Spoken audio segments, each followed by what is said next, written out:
तो पूर्वामत्र सरस्वती मनुभजे शुंभाल दैत्यार्दिनी वाग्देवी सरस्वती का आह्वान करते हुए आज की कक्षा को प्रारंभ करते। ठीक है, आवाज जा रही है सर? बेटी, आवाज जा रही है? जी सर। ठीक है, तो उत्तर रामचरितम के प्रथम अंक में, अब चूंकि आज बृहस्पतिवार है और आज के दिन से मैंने अपनी कक्षाओं का सेशन स्टार्ट किया है, तो मैंने कहा आज मंगलाचरण हो जाए गुरुवार के दिन से। ठीक है, वहाँ रिकॉर्डिंग शो कर रहा है कि रिकॉर्डिंग हो रही है सोलंकी बेटा? जी सर। जी सर। जी सर। रिकॉर्डिंग शो हो रहा है, ठीक है। तो इसलिए मैं ज्यादा तो स्क्रीन वगैरह नहीं प्रेजेंट कर पाऊंगा। ठीक है, मैं जैसे उत्तराराम चरितम की पुस्तक खोल लीजिए, जो जो श्लोक हम करते हैं उसको करते चलिए। ठीक है, जैसे श्लोक पहला श्लोक क्या है? इदम कविभ्यः पूर्वेभ्यो नमो वाकम प्रशास्महे विंदेम देवतां वाच मृतामात्मनः कलाम। क्या मतलब है इसका? इदम कविभ्यः पूर्वेभ्यो नमो वाकम प्रशास्महे, अर्थात पहला श्लोक खोल लिया है। जी सर। पूर्वेभ्यः कविभ्यः नमो वाकम, यानी अपने पूर्ववर्ती कवियों को नमो वाकम, नमो वाकम माने नमस्कार की वाणी को नमो वाक कहते हैं। ठीक है, तो अपने पूर्ववर्ती कवियों को अर्थात वाल्मीकि आदि को नमो वाकम ब्रैकेट में लगा दीजिए कृत्वा, नमस्कार करके आत्मनः कलाम अमृताम वाचम देवताम विंदीम इदम प्रशास्महे। इदम प्रशास्महे, इदम प्रशास्महे का मतलब क्या है? यह प्रार्थना करता हूं। ठीक है, यह इदम प्रशास्महे का मतलब क्या है? यह प्रार्थना करता हूं। क्या प्रार्थना करता हूं, या यह प्रार्थना करते हैं? क्या प्रार्थना करते हैं? तो कहा आत्मनः कलाम अमृताम वाचम देवताम विंदेम। अमृतः कलाम, आत्मा की कला स्वरूपा, अमृताम वाचम देवताम, अमर वाणी देवता को विंदीम प्राप्त करे, इदम प्रशास्महे ऐसी प्रार्थना करते हैं। तो आत्मा की कला स्वरूप, तो आत्मा परमात्मा करते तो छंद भंग हो जाता। आत्मनः कलाम का मतलब यहाँ क्या है? यहाँ परमात्मनः कलाम करना होगा आपको। क्या करना होगा? आत्मनः कलाम के स्थान पर आपको परमात्मनः कलाम करना होगा। तो फिर से मैं, समय चूंकि कम है और कल आप लोगों की परीक्षा भी है, तो अधिक समय न लेते हुए फिर मैं एक बार इस श्लोक को रिवाइज करा के आगे निकलता हूँ। उत्तर रामचरितम के प्रथम अंक का पहला श्लोक है कि इदम कविभ्यः पूर्वेभ्यो नमो वाकम प्रशास्महे विंदेम देवतां वाच मृतामात्मनः कलाम। अर्थात पूर्वेभ्यः कविभ्यः नमो वाकम ब्रैकेट में लगा दिए कृत्वा ब्रैकेट बंद, यानी पूर्ववर्ती कवियों को नमो वाक करके, नमो वाक माने नमस्कार की वाणी करके, अर्थात नमस्कार करके आत्मनः कलाम अमृताम वाचम देवताम विंदेम इदम प्रशास्महे। अच्छा, नमस्कार करके इदम प्रशास्महे ऐसी यह प्रार्थना करते हैं, या हम यह प्रार्थना करते हैं क्या? कि आत्मनः कलाम अमृताम वाचम देवताम विंदेम, कि परमात्मा की कला स्वरूपा अमृतवाणी देवता को हम प्राप्त करें, यह प्रार्थना करते हैं। आशा है कि आपके श्लोक समझ में आ गया होगा। यहाँ पर अनुष्टुप छंद है। बेटा समझ में आ गया? जी सर। ठीक है, अब जो कह रहा हूँ वो श्लोक खोलना है। श्लोक संख्या 5वां खोल लीजिए। सर्वथा व्यवहर्तव्यम कुतो ह्यवचनीयता यथा स्त्रीणाम तथा वाचाम साधुत्वी दुर्जनो जनाः। साधुत्वी दुर्जनो जनः। ठीक है, दुर्जना तो है नहीं, दुर्जन है तो दुर्जनो जनः। क्या कहा? कहा सर्वथा व्यवहर्तव्यम। ये लाइन किसकी है? ये लाइन सूत्रधार की है। सूत्रधार कहता है, मारिश, हे आर्य, सर्वथा व्यवहर्तव्यम, सभी प्रकार से व्यवहार करना चाहिए। सर्वथा व्यवहर्तव्यम मतलब क्या है? कि सभी प्रकार से व्यवहार करना चाहिए, अर्थात अवसरोचित व्यवहार करना चाहिए। जैसा अवसर हो यथावसरम व्यवहर्तव्यम, यह आशय है। तो सर्वथा व्यवहर्तव्यम अर्थात सब प्रकार से व्यवहार करना चाहिए, अवचनीयता कुतो ही। ठीक है, अवचनीयता का मतलब क्या होता है? निर्दोषता। अवचनीयता का मतलब निर्दोषता। तो अवचनीयता कुतो ही अर्थात सर्वथा निर्दोषता कैसे हो सकती है? अर्थात कोई न कोई दोष तो होगा ही होगा। ठीक है, जैसे हम लोग जब कोई सामान खरीदने जाते हैं, कोई कपड़ा खरीदने जाते हैं या कोई भी चीज हो, और उसमें की एक चीज दुकानदार दिखाता है, कहता है भैया ये आखिरी पीस है, अब इसके बाद कोई सा पीस है नहीं। तो हम लोग क्या करते हैं? हम लोग उसको ले लेते हैं। ठीक है, हम लोग मतलब मैं नहीं, सभी लोग जनरली ऐसा करते हैं। भाई चीज है, थोड़ा बहुत स्क्रैच है, टूटा है, चलो ठीक है कोई बात नहीं, चीज पसंद आ गई। ठीक है, तो वही कह रहे हैं कि सब प्रकार से निर्दोषता हो ही नहीं सकती। आप कुछ भी लेने जाएं, कुछ न कुछ उसमें डिफेक्ट रहता ही है। तो उसको क्या है ना कि लाइफ में जस्ट नहीं चलता है, लाइफ में जो चलता है उसको बोलते हैं एडजस्ट। ठीक है, लाइफ में हमेशा आदमी क्या करना पड़ता है? एडजस्ट करना पड़ता है। जस्ट लाइफ में कुछ है ही नहीं है। जस्ट अगर लाइफ में कुछ है तो क्या है? वो ब्रह्म है, और ब्रह्म ही सत्य है, जगत मिथ्या है, जीव ब्रह्म के अतिरिक्त कुछ है नहीं। तो पूर्ण सत्य अगर कोई सत्ता है तो ब्रह्म ही है, ब्रह्म के अलावा तो कुछ है नहीं। सब में क्या करना पड़ता है? एडजस्ट ही करना पड़ता है। तो कह रहे हैं सर्वथा व्यवहर्तव्यम कुतो ह्यवचनीयता, कि सभी, ये बेटा आप जो है उत्तर रामचरितम का पहला 5वां श्लोक खोल लीजिए। ठीक है सुमन जी, 5वां। तो सर्वथा व्यवहर्तव्यम कुतो ह्यवचनीयता, नमस्ते नमस्ते, कि आदमी को सब प्रकार से, ब्रैकेट में, अवसरोचित व्यवहार करना चाहिए। कुतो ह्यवचनीयता ही, क्योंकि ही, अवचनीयता कुतः, क्योंकि सब प्रकार से अवचनीयता कैसे हो सकती है? अर्थात सब प्रकार से निर्दोषता कैसे हो सकती है? कहा, उदाहरण दे रहे हैं कि जनः यथा स्त्रीणाम तथा वाचाम साधुत्वी दुर्जनः। जनः माने लोग, यथा स्त्रीणाम जैसे स्त्रियों के प्रति, तथा वाचाम वैसे ही वाणी की, साधुत्वे साधुत्व के प्रति, दुर्जनः दुर्जन होते हैं। क्या कहा? का जनः यथा स्त्रीणाम साधुत्वे दुर्जनः तथा वाचाम साधुत्वे दुर्जनः, कि लोग जिस तरह से स्त्रियों के साधुत्व के प्रति दुर्जन होते हैं, उसी प्रकार से वाणी के साधुत्व के प्रति भी दुर्जन होते हैं। वाणी के साधुत्व के प्रति दुर्जन होते हैं मतलब क्या है? कि जैसे अभी आपको कोई कहे कि शुद्ध संस्कृत बोलिए, और आप शुद्ध संस्कृत बोलते समय,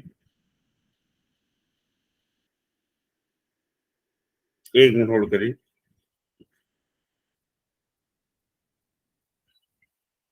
बेटा ये नियम देखना पड़ेगा, वहां जो है अनामिका से मांग के नियम देख लीजिए आप, ठीक है। बाकी मैं कुछ जानता नहीं, नियम तो कल मेरे सामने आएगा। तो लोग जैसे स्त्रियों के साधुत्व के प्रति, वैसे ही वाणी के साधुत्व के प्रति क्या होते हैं, दुर्जन होते, ठीक है। चलिए, तो ये श्लोक भी हो गया।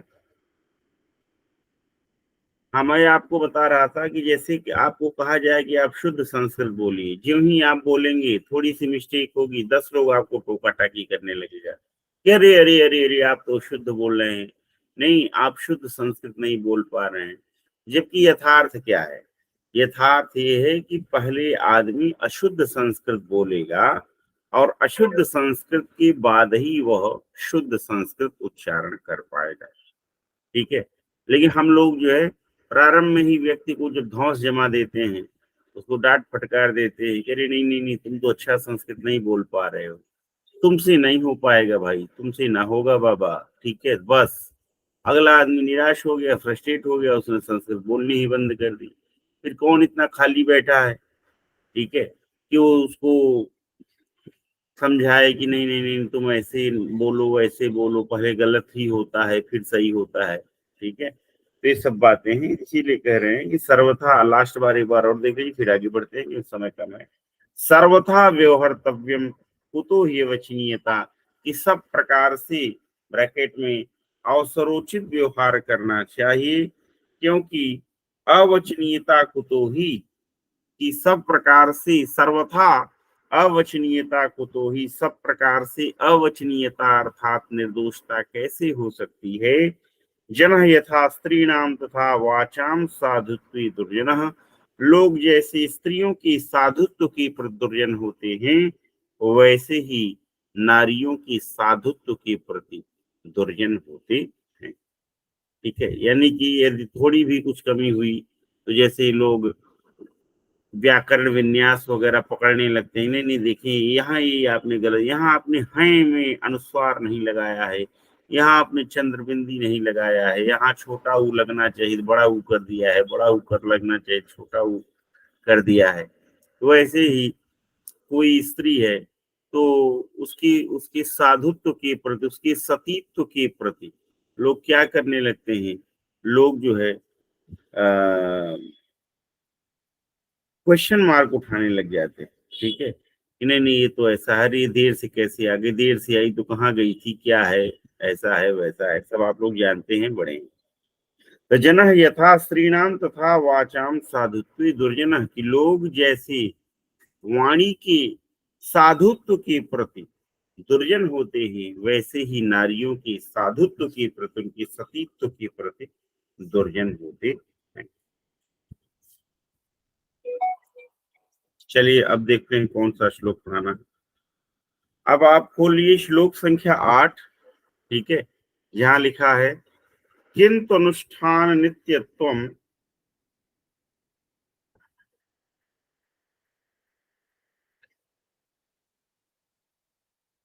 एक मिनट, एक श्लोक है, श्लोक संख्या 8। सुमन गुप्ता बेटा समझ में आ रहा है, सुमन जी। जी सर। श्लोक संख्या, मैंने चूंकि फोटो नहीं खींची है, समय कम है, श्लोक संख्या 8 उत्तर रामचरितम प्रथम अंक खोल लीजिए।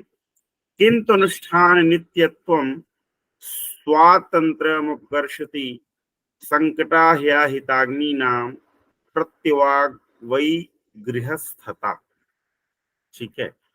बात है वो उस समय की कि जब जनक जी अपने घर चले जाते हैं और राम जी राम दरबार में बैठ करके मीटिंग इत्यादि कर रहे होते हैं, न्याय इत्यादि कर रहे होते हैं, और उनको सूचना मिलती है कि उनके ससुर जी जा चुके हैं। तो वे सभा छोड़ करके सीता जी के पास जाते हैं और कहते हैं कि देवी वैदेही विश्वसिहि, हे देवी सीता विश्वसिहि, विश्वास रखो, ते ही गुरवो न शक्नुवन्ति विहातुम अस्मान, ते गुरवः अस्मान विहातुम न शक्नुवन्ति, वे गुरुजन लोग हमको छोड़ पाने में समर्थ नहीं हैं, अर्थात जो हमारे गुरुजन है, माता पिता या जो कुछ भी आदि कहें आप, गुरु आदि, वो हमको सब प्रकार से छोड़ पाने में क्या नहीं है, समर्थ नहीं है। एक मिनट।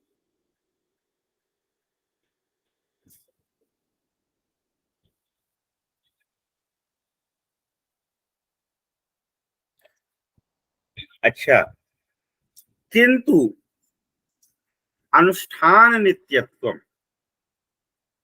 जो अनुष्ठान की नित्यता है,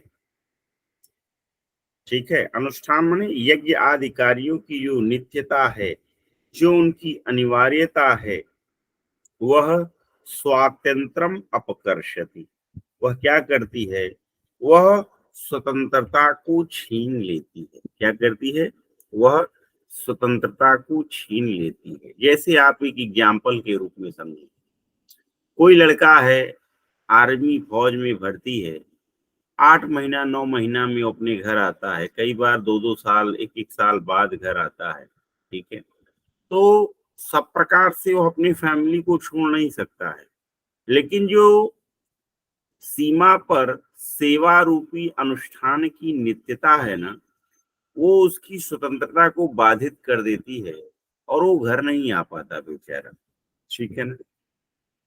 अब जैसे हम ही हैं, टीचिंग का काम करते हैं, कहाँ घर जा पाते हैं, जब घर पर कोई कार्यक्रम होता है तब घर जाते हैं, या कोई तीज त्योहार हो तो बड़ी मुश्किल से घर जाना हो पाता, अन्यथा बराबर यहीं बने रहते हैं।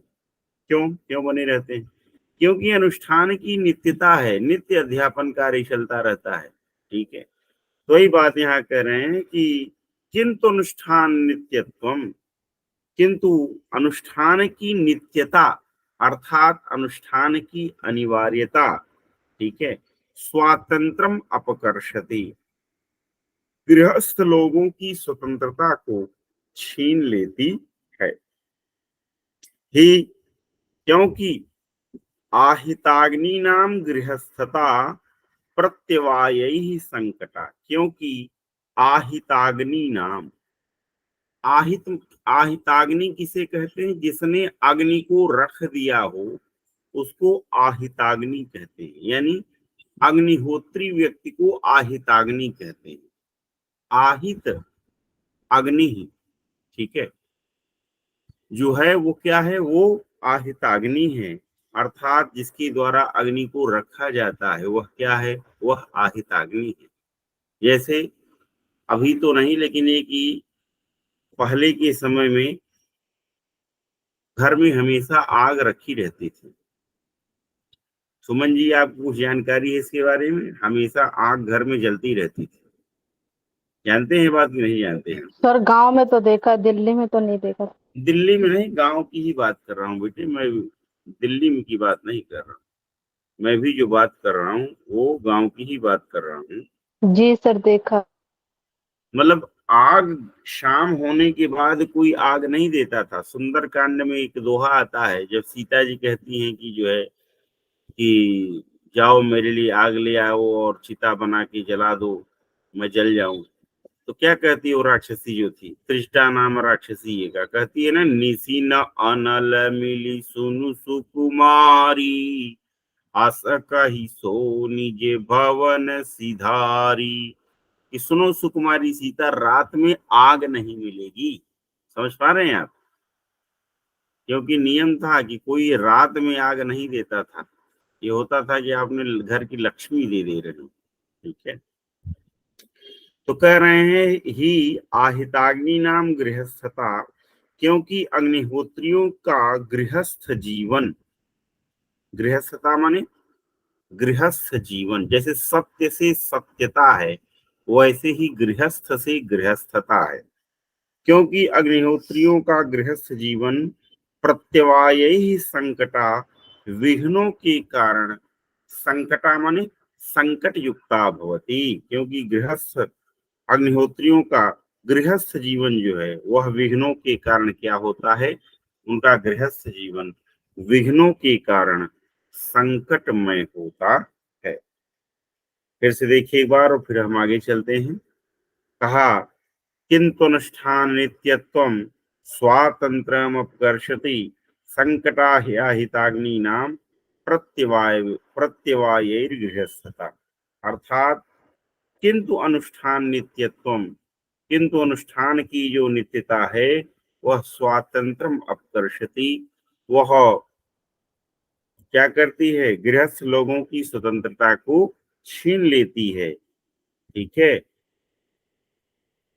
अच्छा, ही क्योंकि आहिताग्नि नाम गृहस्थता, क्योंकि आहिताग्नि जनों की जो गृहस्थता होती है, अर्थात अग्निहोत्रियों का जो गृहस्थ जीवन होता है वह कैसा होता है, वह प्रत्यवाय संकटा, वह विघ्नों के कारण संकटमय होता है। चलिए, आशा है कि आप लोग ये समझ गए होंगे। सब विद्यार्थी समझ गए? समझ गए बेटा? जी सर। चलिए, अब हम खोलते हैं श्लोक संख्या 10 प्रथम अंक का। लौकिका नाम ही साधूनामर्थम वागनुवर्तते, ऋषीणाम पुनराद्यानाम वाचमर्थोनुधावते। देखिए, बहुत सरल श्लोक है, मैं पिछली बार भी आपको इसे पढ़ा चुका हूं। देखिए, इस दुनिया में दो तरह के ऋषि हैं, एक लौकिक ऋषि हैं और दूसरे जो हैं वे आदि ऋषि लोग हैं। मान लीजिए मैं लौकिक ऋषि हूँ, मैं आदि ऋषि नहीं हूँ, तो ये माना कि चश्मे का डब्बा है, ये ब्लैक कलर का है। सबको चश्मे का डब्बा दिखाई दे रहा है? जी सर। दिखाई दे। किस कलर का है जरा बताइए आप लोग? ब्लैक कलर का। ब्लैक। तो मैं इसे कहूंगा कि चश्मे का डब्बा ब्लैक कलर का है। ठीक है। रीजन ये है कि मैं क्या है, मेरी सामर्थ्य क्या है कि जो वस्तु जैसी है उसको हम वैसे ही निरूपित कर दें, क्योंकि आप तो वक्ता हैं, गलत नहीं बताना है, जो जैसा है वैसे ही बताना है। तो डब्बा जो है काला है तो हम इसको काला ही कहेंगे। क्यों? क्योंकि हम लौकिक ऋषि हैं, हम आदि ऋषि नहीं हैं। तो हमारी वाणी किसको फॉलो कर रही है? इस डब्बे के कलर को फॉलो कर रही है। ठीक है। लेकिन यदि महर्षि वाल्मीकि के पास आप जाएं और पहले तो झूठ बोलेंगे नहीं और कह दें कि नहीं नहीं ये डब्बा काले रंग का नहीं है, ये डब्बा तो पीले रंग का है। ठीक है। तो क्या फर्क है पता है? मेरी और महर्षि वाल्मीकि की वाणी में डब्बा जो है अपना कलर चेंज कर देगा और उनकी तपस्या के प्रभाव से पीले रंग का हो जाएगा। Getting the point?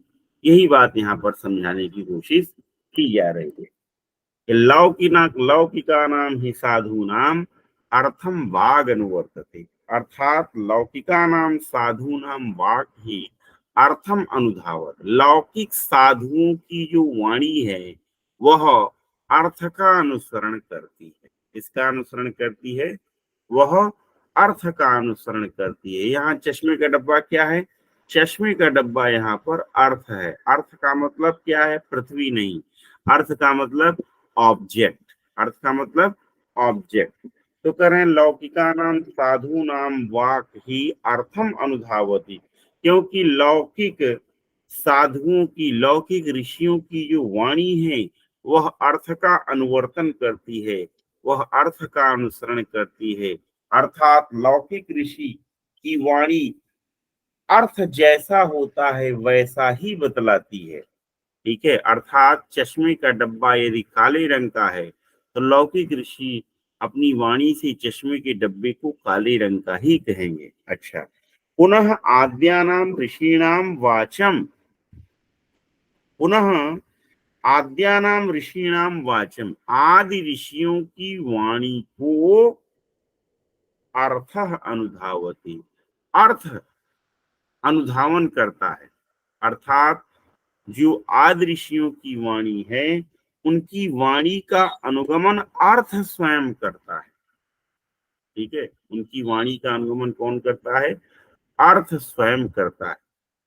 एक हरि बाबा जी थे और हरि बाबा जी रोज कथा सुनाते थे वृंदावन में, और उनकी सभा में ज्यादा लोग नहीं आया करते थे, सीमित मात्रा में ही 10-20 की संख्या में आते थे। एक दिन एक आदमी नहीं आया तो हरि बाबा ने पूछा अरे आज फला व्यक्ति कहाँ चला गया, तो लोगों ने कहा अरे वो तो गया, कहीं कहाँ गया, बोले अरे वो मर गया गुरुजी मर गया। करे ऐसे कैसे मर गया, कह रहे उसको तो लोग तैयारी कर रहे हैं, ले जा रहे हैं, जलाने वाला ने ले जा रहे हैं। कह रहे रोको रोको रोको रोको रोको, कहीं नहीं गया, उसको बोलो कि डेड बॉडी लेके यहीं आ जाए। तो सब लोग जो है डेड बॉडी लेकर के हरि बाबा की कुटिया में आ गए। हरि बाबा ने उसको पे जल छिड़का, कहा उठो, कहाँ मरे हो तुम, मरे नहीं हो, क्या कर रहे, काहे कर लेंगे सेव कर, मतलब जुड़े तो हैं आप क्लास में, क्या चाहते हैं। तो हरि बाबा कहते हैं कि अरे अरे ऐसे कैसे मर गया, ना ना ना ना ना ना, इतनी जल्दी ऐसे थोड़ी मर जाएगा, ले आओ ले आओ ले आओ उसको, ले आओ मेरे मेरी कुटिया में लेके आओ। उसको जो है उसकी कुटिया में लेके आते हैं, उनकी कुटिया में लेके आते हैं। जब उनकी कुटिया में लेके आते हैं तो जल छिड़कते हैं, और जल छिड़कने के बाद कहते हैं कि उठो, कहाँ तुम, अरे भजन नहीं करोगे क्या आज भगवान का, भजन करो उठो। और फिर क्या होता है कि जैसे ही जल छिड़कते हैं तो जो मृत व्यक्ति था उठ करके बैठ जाता है। 2-2.5 घंटे का उनका सत्संग डेली चलता था। और उनका सत्संग चलने के बाद क्या हुआ कि वो हरि बाबा के सामने उठ करके बैठ गया, 2-2.5 घंटे सत्संग किया। और सत्संग करने के बाद वो जो है अपने बाबा ने कहा अब जाओ, अब तुम जाओ, अब तुम जा सकते हो, ठीक है। इतना कहते हो फिर वो आदमी मर गया। तो कहने का आशय क्या है, कहने का आशय ये है कि जो आदि ऋषि हैं, आदि ऋषि की वाणी को अर्थ अनुसरण करता है। जैसे बाबा ने, हरि बाबा ने कह दिया कि रे रे मरा नहीं हो, जिंदा है, पकड़ के ले आओ, तो मरा हुआ व्यक्ति क्या हो गया, जिंदा हो गया, ठीक है। और हम लोग अभी किसी को कह दें, हम लोग कह ही नहीं सकते मरे हुए आदमी को जिंदा है, क्योंकि लौकिक ऋषि है। लौकिक ऋषि वही बात कहेगा जो सत्य है, लेकिन जो आदि ऋषि है, आदि ऋषि की वाणी का अनुसरण अर्थ स्वयं करता है। आशा है कि ये श्लोक आप लोग समझ गए होंगे। एक बार फिर से श्लोक बताता हूँ, फिर आगे बढ़ता हूँ। लौकिका नाम ही साधु नाम अर्थम वागनुवर्तते, ऋषीणाम पुनराद्यानाम वाचमर्थोनुधावति। क्या मतलब, लौकिका नाम साधु नाम वाक ही अर्थम अनुवर्तते, लौकिक ऋषियों की वाणी अर्थम अनुवर्तते, अर्थ का अनुसरण करती है। पुनः आद्यानाम ऋषिणाम वाचम, पुनः आदि ऋषियों की वाणी को अर्थ अनुधावती, अर्थ स्वयं अनुसरण करता है। चलिए आगे चलते हैं। समझ में आ गया आप लोगों के। जी सर। अगला श्लोक खोल लीजिए आप लोग, 12वां श्लोक खोल लीजिए, ठीक है। बहुत ही महत्वपूर्ण श्लोक है। स्नेहम दयाम च सौख्यम च यदि वा जानकीमपि आराधनाय लोकस्य मुंचतो नास्ति मे व्यथा। ये राम है, राम बनना बहुत कठिन बात है, हर कोई राम नहीं बन सकता है। राम बनने के लिए बहुत त्याग करना पड़ता है। भगवान राम कहते हैं कि लोकस्य आराधनाय, लोक की, लोक के आराधन के लिए, किसके लिए, लोक के आराधन के लिए, में व्यथा नास्ति, मुझे कोई व्यथा नहीं है। किस चीज की व्यथा नहीं, व्यथा माने पीड़ा। तो कहते हैं स्नेहम दयाम च सौख्यम च, स्नेहम स्नेह को, दयाम दया को, सौख्यम सुख के भाव को सौख्य कहते हैं। सुख के भाव को क्या कहते हैं, सुख के भाव को सौख्य कहते हैं। तो स्नेहम दयाम च सौख्यम च, स्नेह को, दया को, सुख को, यदि वा जानकीम अपि, अथवा यदि जानकी को भी, मुंचतः छोड़ते हुए, में व्यथा न अस्ति, मुझे कोई व्यथा नहीं है, ठीक है। आज के समाज में ऐसा कोई लीडर नहीं है जो इतनी बड़ी बात बोल सके, जो जन कल्याण के लिए अपनी वाइफ को भी छोड़ देगा, स्नेह को छोड़ देगा, दया को छोड़ देगा, सुख को छोड़ देगा, ऐसा कोई नहीं है। आज जन कल्याण हो या जन कल्याण न हो, अपना काम बनता, भाड़ में जाए जनता, यही आज की समाज में सबका जो है एक ध्येय वाक्य बन गया है। बोले भले न कोई, मन में सब यही रखता है।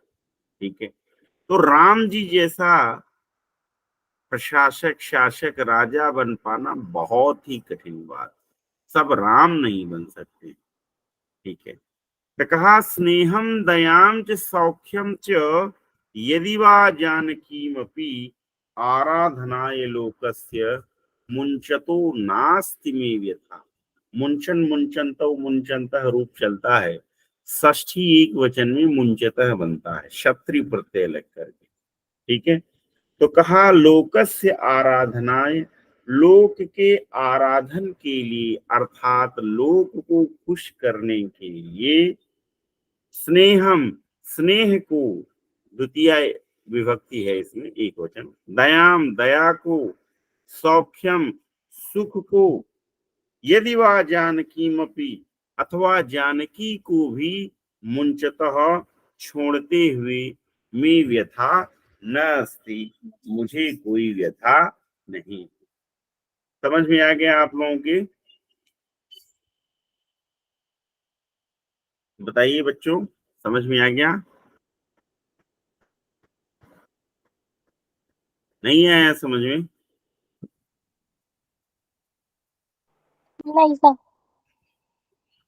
चलिए, अब आप लोग श्लोक संख्या 13 खोल लीजिए। उत्पत्ति परिपूतायाः किमस्याः पावनान्तरैः तीर्थोदकं च वह्निश्च नान्यतः शुद्धिमर्हतः। श्लोक संख्या 13 है, उत्तर रामचरितम,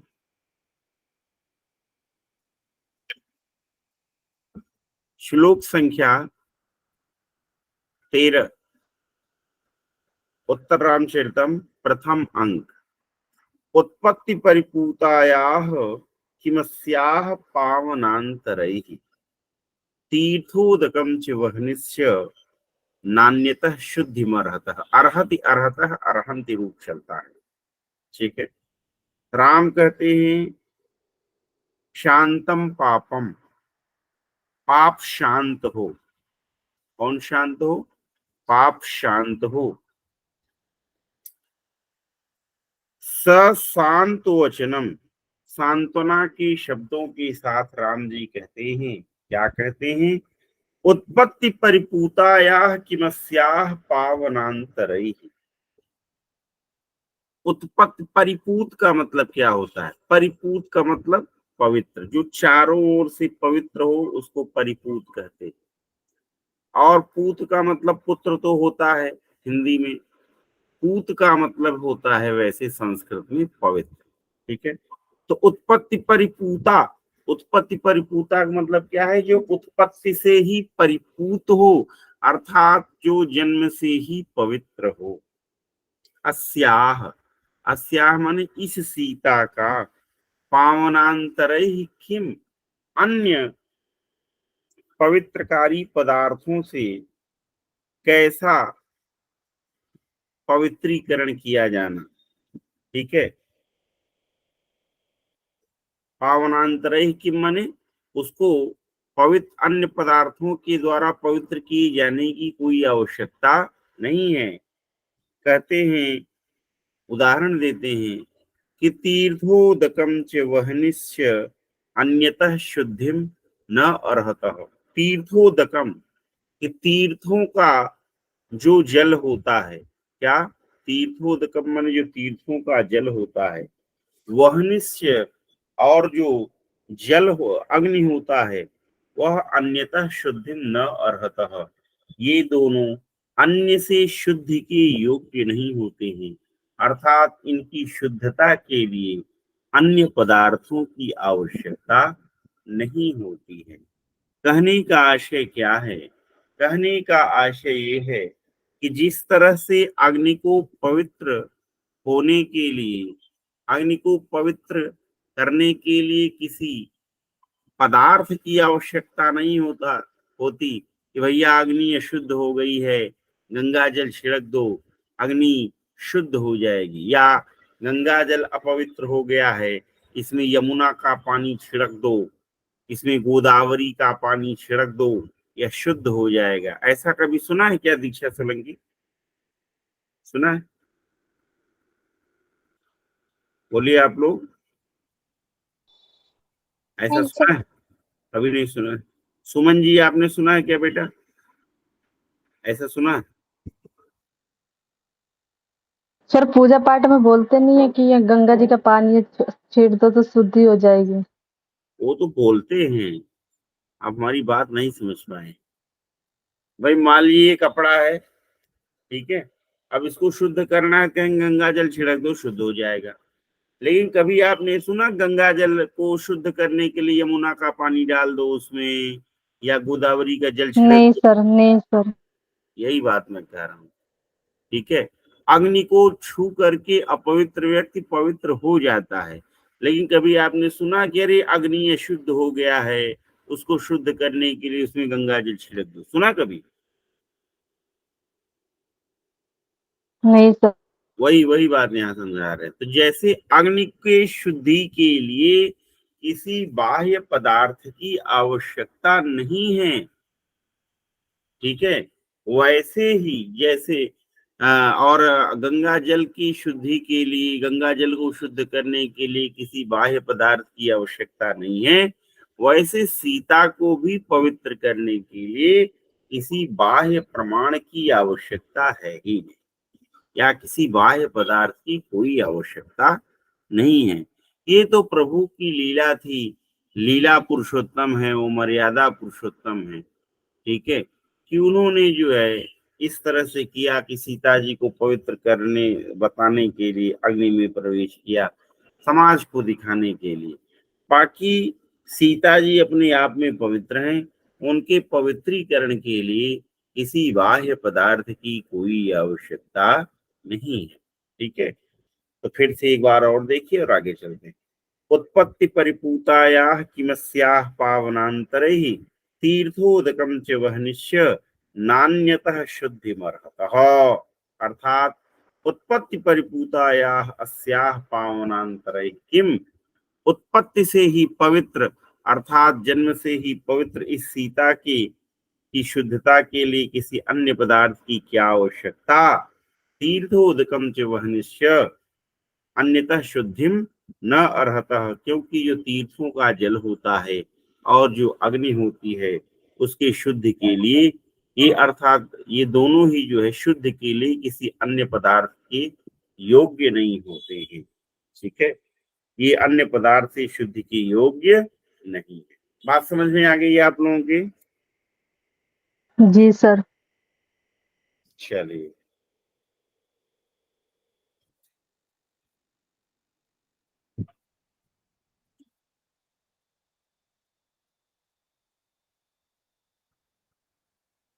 अब कौन सा है इम्पोर्टेंट?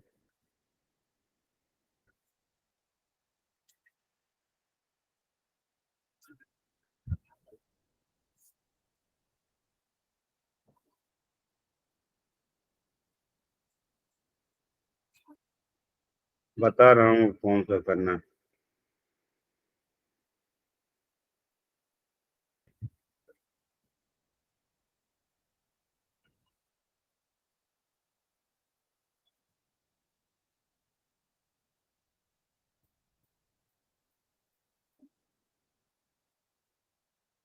मेरा, हाँ, अब शिखरणी छंद का एक श्लोक है, लक्ष्मण जी के द्वारा कहा गया है, बहुत ही इंपॉर्टेंट है।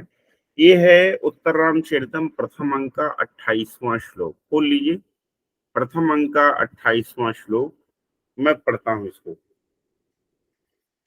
अथीतम वृक्षोभिः कनकहरिणच्छद्मविधिना तथावृतं पापैः व्यथयति यथा क्षालितमपि जनस्थानि शून्ये विकलकरणैरार्यचरितैरपि ग्रावारुदित्यपि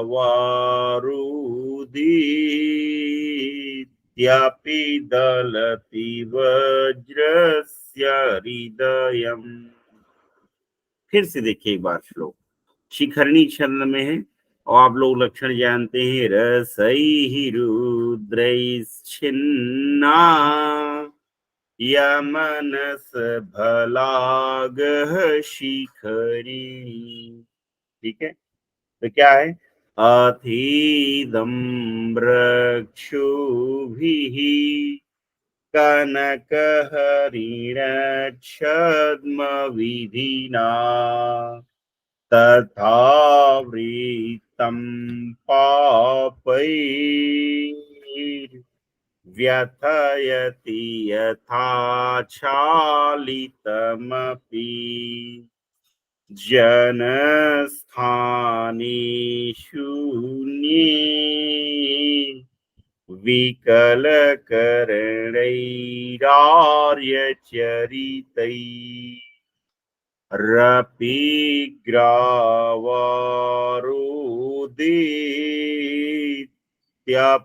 दलति वज्रस्य हृदयम्। तो बेटा जो सबसे आखिरी लाइन है, चौथी लाइन, उसको देखिए आप लोग, क्या है कि ग्रावा अपि रोदिति, रपिग्रावा रोदिति प्लस अपि दलति वज्रस्य हृदयम, यानी ग्रावा अपि रोदिति, ग्रावा माने होता है पत्थर, ग्रावा ग्रावाणु ग्रावाण रूप चलता है चार, तो ग्रावा अपि रोदिति यानी पत्थर भी रोता है, वज्रस्य अपि हृदयम दलति, दलति दलतः दलंति यानी फट जाना, दलति माने फट जाना, तो वज्रस्य अपि हृदयम दलति, और वज्र का हृदय भी क्या हो जाता है, फट जाता है। क्या होता है, वज्र का भी हृदय फट जाता है। ठीक है, तो आइए देखते हैं क्या कहते हैं कि अथ पापैः रक्षोभिः कनक हरिण छद्म विधिना इदम तथा वृत्तम। अथ माने अनंतर, तत्पश्चात, पापैः रक्षोभिः, पापेन पापाभ्याम पापैः, ठीक है, रक्षसा रक्षोभ्याम रक्षोभिः, तो तत्पश्चात पापी राक्षसों के द्वारा कनक हरिण छद्म विधिना, कनक माने सोना, हरिण माने मृग, छद्म माने छल, छल प्रपंच, विधिना, विधिना माने विधि से, तो कनक हरिण छद्म विधिना यानी सोने के मृग के छल से, सोने के मृग के छद्म की विधि से, इदम तथा वृत्तम, इदम, ठीक है, तथा वृत्तम माने ऐसी घटना घटित हुई।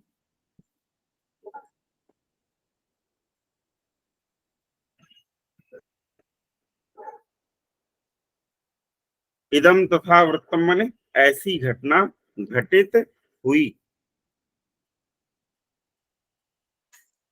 इदम एतत् तथा तादृशम वृत्तम घटितम। ठीक है, फिर कहते हैं यथा क्षालितम अपि व्यथयति, जो कि क्षालितम माने क्षालित कर दिए जाने पर भी, व्यथयति, व्यथयति माने दुख देती है। क्या कर देती है, क्षालित कर दिए जाने पर भी क्या कर देती है, दुख देती है। अर्थात क्षालित कर दिए जाने का मतलब क्या है, प्रतिकार कर दिए जाने पर भी जो कि दुख देती है। मतलब जैसे समझने की कोशिश ये करिए कि कुछ बातें जीवन में ऐसी घटित हो जाती हैं जिनका यदि बदला एक बार ले भी लिया जाए ना, तो भी वो दुख देता ही देता है। ठीक है, जैसे मतलब कहने का आशय है कि एक छोटा सा एग्जाम्पल कि भाई आपका किसी ने बहुत बड़ा नुकसान कर दिया, आपने उसका बदला ले लिया, लेकिन बदला लेने के बाद भी जो है वह दुख बराबर आपको व्यथित करता ही रहता है। वही हाल यहाँ है कि रावण ने सीता जी का हरण किया था और राम जी ने रावण का संहार कर दिया, बदला ले लिया गया, लेकिन फिर भी ये जो घटना थी ना, सीता जी के अपहरण वाली घटना, ये राम और लक्ष्मण को फिर भी जीवन भर कष्ट दिया इस घटना ने। ठीक है, तो वही लक्ष्मण जी कह रहे हैं, यथा छालितम अपि व्यथेत, की जो छालितम अपि, छालित कर दिए जाने पर भी अर्थात प्रतिकार कर दिए जाने पर भी व्यथयति, दुख ही देती है। शून्य जनस्थाने विकल करणैः आर्य चरितैः, शून्य जनस्थाने, शून्य, शून्य माने निर्जन, जहां कोई न हो। ठीक है, निर्जन जनस्थाने, निर्जन जनस्थान में, कहा, निर्जन जनस्थान में विकल करणैः आर्य चरितैः, विकल कर देने वाले, ये जनस्थान कहाँ है, दंडकारण्य में है, दंडक वन में। ठीक है, तो निर्जन जनस्थान में खिन्न, विकल करणैः आर्य चरितैः, विकल कर देने वाले आर्य के चरितों से ग्रावा अपि रोदिति, पत्थर भी क्या करता है, रोदिति, रो पड़ता है। वज्रस्य अपि हृदयम दलति, और वज्र का भी हृदय क्या होता है, वह फट जाता है। वज्र का भी हृदय क्या होता है, वज्र का भी हृदय फट जाता है। तो ये श्लोक आप लोगों की समझ में आ गया या एक बार और बताने की आवश्यकता है? वैसे मैं एक दिन में 2 श्लोक से अधिक पढ़ाता नहीं। ठीक है, और फिर आज तो बहुत ही ज्यादा पढ़ा दिया, लग रहा 8-10 हो गया। बताइए, क्योंकि आप लोगों का कल एग्जाम है और मैं इम्पोर्टेंट जल्दी जल्दी पढ़ा दे रहा हूँ। सर जो अभी आपने बताया वो आ गया है। आ गया? जी सर। बाकी स्टूडेंट्स बताएं। जी सर। ठीक है, तो आगे चले हम फिर, एक बार और बता देते चलिए। अथ पापई रक्षो भी, अथ माने तत्पश्चात, पापई पापी रक्षो भी, राक्षसों के द्वारा, कनक हरिण छद्म विधिना इदम तथा वृत्तम, कनक के हरिण के छद्म के बहाने से, इदम तथा वृत्तम, यह घटना उस प्रकार से घटित हो गई, यथा, जो कि किस प्रकार से घटित हो गई, कह रहे यथा छालितम अपिव्यथेत, जो कि छालित कर दिए जाने पर भी, बदला ले लिए जाने पर भी क्या करती है, व्यथित ही करती है। शून्य जनस्थाने, शून्य जनस्थान में, विकल करणैः आर्य चरितैः, विकल कर देने वाले आर्य भगवान श्री राम की शरित के द्वारा, ग्रावा अपि रोदिति, पत्थर भी रोता है, वज्रस्य अपि हृदयम दलति, और वज्र का हृदय भी क्या हो जाता है, वह फट जाता है। चलिए आगे चलो, तो पढ़ाने की कोई सीमा है नहीं, हम तो डूब जाते हैं की श्लोक में, आप लोग जान ही रहे हैं।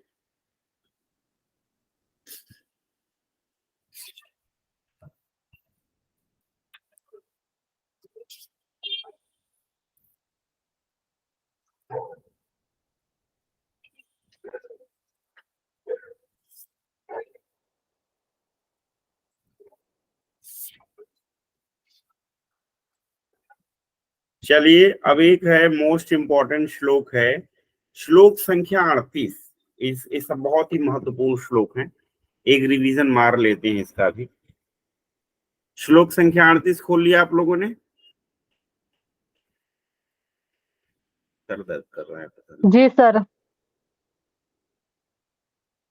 सोलंकी बेटी आपने खोल लिया? जी सर। ये भी शिखरणी में ही है। इयं गीहि लक्ष्मी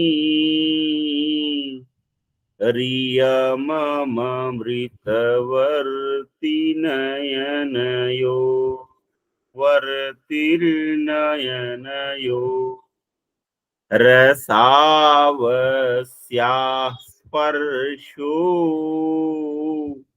वपुषि बहुलश्चन्दनरसः अयं बाहुः कण्ठे शिशिरमसृणो मौक्तिकसरः किमस्यान प्रियो यदि परमसहयस्तु विरहः किमस्यान प्रियो यदि परमसहयस्तु विरहः। एक बार फिर श्लोक देखिए। अच्छा, एक बार अब लास्ट में बोल देंगे, बार बार क्या वही पिष्ट पेषण करना भी ज्यादा अच्छा नहीं होता है। ठीक है। कहा इयम गेहे लक्ष्मी। राम जी कह रहे हैं, सीता के बारे में बता रहे हैं। ऊपर की पंक्ति गद्य की है कि क्या बात है कि यह प्रियवादिनी मेरी वक्षस्थल पर सो गई। देख कर स्नेह पूर्वक राम कथम प्रियवचनामी वक्षस प्रसुप्तैव निर्वर्ण्य सस्नेहम। राम जी सीता जी के बारे में बताते हैं अब कि इयम गेहे लक्ष्मी, यह सीता घर में लक्ष्मी के समान। किसके समान है? यह सीता घर में लक्ष्मी के समान है। अब सोचिए, आजकल के जमाने में यदि सीता जी जैसी घटना घटित हो जाती ना कि सीता जी का विवाह हुआ और थोड़े ही दिन में जो है दशरथ का प्राणांत हो गया, तो लोग कहेंगे कुलक्षणी है, कुलक्षणी। लक्ष्मी वक्ष्मी तो कोई कहेगा, ठीक है। और सास वास तो और डाहेंगी, कहेंगी बताओ खुद चली गई जंगल में हस्बैंड के साथ। लेकिन राम जी क्या कह रहे हैं? क्यों? मर्यादा पुरुषोत्तम है राम। राम को समझ पाना सबकी बस की बात नहीं है। ठीक है।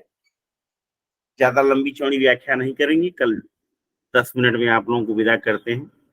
ठीक है। कोशिश है कि प्रथम अंक में आए हुए जितनी महत्वपूर्ण श्लोक हैं, अब 38 तक आ गए हैं, 51 श्लोक ही है।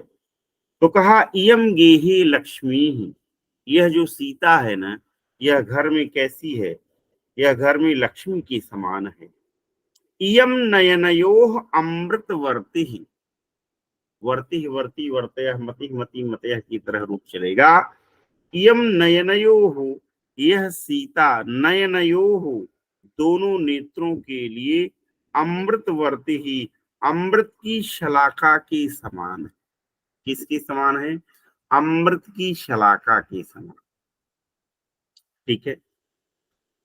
अच्छा, असौ अस्याः स्पर्शः, असौ माने यह, अस्याः स्पर्शः इसका स्पर्श, असौ अस्याः स्पर्शः वपुषी, वपुष माने वपु वपुषी, वपुंश रूप चलता है, सप्तमी एक वचन में वपुषी बनता है। ठीक है। असौ अस्याः स्पर्शः, यह इसका स्पर्श वपुषी शरीर पर बहुलः चंदन रसः, बहुल चंदन के समान है। बहुल का मतलब यहाँ घने से है, डेंसिटी जिसमें हो उसको घना कहते हैं, घनत्व जिसमें अधिक हो। ठीक है। तो कह रहे हैं कि असौ अस्याः स्पर्शः, कि इस सीता का, असौ, असौ माने यह, अस्याः स्पर्शः यह इसका स्पर्श, वपुष बहुलः चंदन रसः, वपुष माने शरीर पर, बहुलः चंदन रसः घने चंदन रस की समान है। अयम बाहु कंठे शिशिर मसृणः मौक्तिक सरः। अयम बाहु, यह, अयम माने यह, अयम अस्याह बाहु, अस्याह को ब्रैकेट में कर लीजिए। किसमें कर लीजिए? ब्रैकेट में। तो अयम अस्याह बाहु, यह इसकी जो बाहु है, भुजा है, वह कंठे, कंठ में अर्थात मेरे गले में, शिशिर मसृण मौक्तिक सरह। शिशिर, शिशिर का मतलब क्या है? शीतल। मसृण, मसृण का मतलब होता है कोमल। मसृण का मतलब सॉफ्ट, तो कूल एंड सॉफ्ट है। तो गले में शीतल और कोमल कैसे? तो कह रहे मौक्तिक सरह। मौक्तिक माने मोती, ठीक है। मौक्तिक सरह मोती के हार के समान है। क्या कहा? कहा अयम बाहु, यानी अस्य अयम बाहु, इस सीता की यह भुजा, कंठे, मम कंठे, मेरे कंठ में, शिशिर मसृण मौक्तिक सरह, शीतल और चिकनी मोती के माला के समान है। अस्याह किम न प्रेय हो, अस्याह माने इस सीता की, किम न प्रेय हो, कौन सी वस्तु प्रिय नहीं है। यदि तू विरह परम असह्य, परंतु यदि इसका विरह होगा तो वह अत्यंत असह्य होगा। क्या होगा? परंतु यदि इसका विरह होगा तो अत्यंत असह्य होगा। तो आशा है कि एक बार में ही ये श्लोक समझ में आ गया है आप लोगों को, लेकिन आप लोग जानते हैं, जैसा कि मेरी आदत है, कि कम से कम किसी श्लोक को 2 बार तो पढ़ाता ही। एक बार और देख लीजिए, लास्ट है। इयं गीः लक्ष्मी रियममम रियमममृतवर्ति वर्तिर्नयनयो रसावस्याः स्पर्शो वपुषि बहुलश्चन्दनरसः अयं बाहुः कण्ठे शिशिरमसृणो मौक्तिकसरः किमस्यान प्रियो यदि परम सहयस्तु विरहः। क्या मतलब है? इयम गेहि लक्ष्मी, अब सीता जी सो गई हैं, तब भगवान श्री राम जी सीता जी की प्रशंसा करते हुए कह रहे हैं कि इयम गेहि लक्ष्मी, यह जो सीता है वह घर में लक्ष्मी के समान है। इयम नयनयोः अमृतवर्ती, यह दोनों नेत्रों में अमृत की वर्तिका के समान है, अमृत की बत्ती के समान है। असौ अस्या स्पर्शः, अस्याह असौ स्पर्शः, इस सीता का यह स्पर्श, वपुष बहुलः चंदन रसः, शरीर पर घने चंदन के रस के समान है। अयम बाहु, अस्याह अयम बाहु, इस सीता की यह बाहु, कंठे, कंठ में, शिशिर मसृणः, ठंडी और चिकनी, मौक्तिक सरह, मोती की माला है। अस्याह किम न प्रिय, इस सीता का क्या प्रिय नहीं है, अर्थात इस सीता की कौन सी वस्तु प्रिय नहीं है। यदि तू विरह, यदि इस सीता के साथ मेरा विरह होता है, परम असह्य, तो वह मेरे लिए परम असह्य होगा। समझ में आ गया आप लोगों के? क्यों बच्चों? जी सर। बाकी लोग तो कुछ बोलते ही नहीं है। एक श्लोक है 39वें नंबर पर, खोल लीजिए उसको, 39, राम का ही है। ये कौन सा? शार्दूल विक्रीडित छंद में है। क्या है? अद्वैतम सुख दुख योरनुगतम सर्वास्वस्थासु यत् विश्रामो हृदयस्य यत्र जरसा यस्मिन् हार्यो रसः। कालीनावरणात्ययात् परिणते यत् स्नेह सारे स्थितम् भद्रं तस्य सुमानुषस्य कथमपीकं हि तत्प्रार्थ्यते। एक बार श्लोक अभी पढ़ दिया, एक बार लास्ट में पढ़ूंगा, ठीक है। क्या कहा? कहा यत् सुख दुखयोः अद्वैतम। जो, यत् माने जो, क्या जो, बात दाम्पत्य भाव की बात हो रही है। किसकी बात हो रही है? दाम्पत्य भाव की बात हो रही है कि जो दाम्पत्य भाव सुख और दुख में एक रूप रहता है। कैसा रहता है? सुख और दुख में एक रूप रहता है, यानी बदल नहीं जाता है। क्या ऐसा है कि सुख हो, खुशहाली दिन में तो साथ साथ रहेंगे और दुख के दिन आएगा तो छोड़ के भाग जाएंगे? ऐसा नहीं। हमारे यहाँ हमारी जो शास्त्रीय परंपरा है वो यही है कि एक बार जिसके साथ शादी आपकी हो गई ना, ठीक है, तो अच्छा हो या बुरा हो, थ्रू आउट लाइफ उसी को देखना है, उसके अतिरिक्त कहीं चक्कर पकड़ ताए माए नहीं देखना। ये हमारी शास्त्रीय परंपरा रही। भगवान श्री राम भी कहते हैं हम एक नारी व्रत रखते हैं, ठीक है, मर्यादा पुरुषोत्तम है। आइए तो फॉरेन में है कि वहाँ लोग वाइफ चेंज करते रहते हैं, महिलाएं हस्बैंड चेंज करती रहती हैं, ठीक है। जब तक अच्छा अच्छा दिन चल रहा है तब तक साथ साथ हैं, जहाँ बुरा दिन आया वाइफ ने हस्बैंड को छोड़ दिया, हस्बैंड ने वाइफ को छोड़ दिया, पता लगा वाइफ को कोई बीमारी हो गई, हस्बैंड ने छोड़ दिया, हस्बैंड को कोई प्रॉब्लम हो गई, वाइफ ने छोड़ दिया। ये सब वहाँ चलता है। इंडिया में, भारत में ऐसा नहीं चलता। हाँ, इंडिया में चलने लगा है, भारत में ऐसा नहीं चलता, ठीक है ना। क्योंकि भारत, भारत का मतलब क्या है? भा में जो रत है, भा माने ज्ञान, ज्ञान में जो रत है उसको भारत कहते हैं। अज्ञानी व्यक्ति कभी ये सब काम कर नहीं सकता। तो क्या कहा?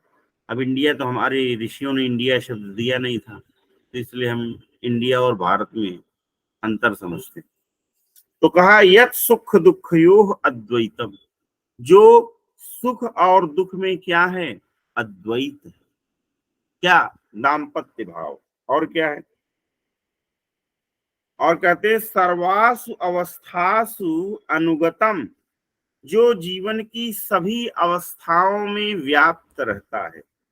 सर्वासु अन्वय देखिए, सर्वासु अवस्थासु अनुगतम, जीवन की सभी अवस्थाओं में क्या रहता है? व्याप्त रहता है। फिर कहते हैं यत्र हृदयस्य विश्रामः। यत्र माने जिसमें, हृदयस्य विश्रामः, हृदय को विश्राम मिलता है। जिसमें हृदय को क्या मिलता है? जिसमें हृदय को विश्राम मिलता है, अर्थात जिसमें व्यक्ति के दिल को सुकून मिलता है। अच्छा, यस्मिन रसः जरसा आहार्यः।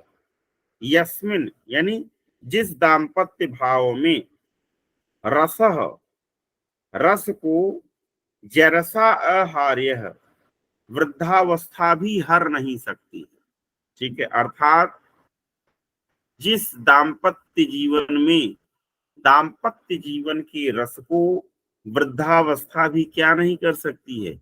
हर नहीं सकती, ठीक है। अच्छा, यत् कालीन आवरणात्ययात। जो कालीन माने समयानुसार, कालानुसार, आवरणात्ययात विवाह से मृत्यु पर्यंत परिपक्व प्रेम की सार भाग में स्थित है। यत् कालीन आवरणात्ययात परिणते स्नेह सारे स्थितम, ठीक है। एक मिनट, आवरणात्ययात की संस्कृत व्याख्या जरा देखता हूं। आवरणात्ययात कहाँ गया? आवरणात्ययात का मतलब है विवाहात आरभ्य मृत्यु पर्यंतम, ठीक है। आवरणात्ययात का मतलब क्या है? विवाहात आरभ्य यानी विवाह से आरंभ होकर मृत्यु पर्यंतम, मृत्यु पर्यंत। ठीक है, तो क्या कहा? कहा यत कालीन, जो समयानुसार आवरणात्यात, विवाह से मृत्यु पर्यंत, ठीक है, परिणते स्नेह सारे स्थितम, परिणत यानी परिपक्व, प्रेम सारे स्थितम, प्रेम के सार भाग में स्थित है, तस्य सुमानुषस्य तत् एकम भद्रम कथमपि ही प्रार्थ्यते, उस दाम्पत्य का वह अनिर्वचनीय और विलक्षण आनंद सर्वथा अभीष्ट है।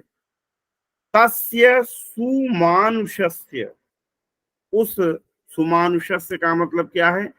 सुमानुषस्य का मतलब है दाम्पत्यस्य।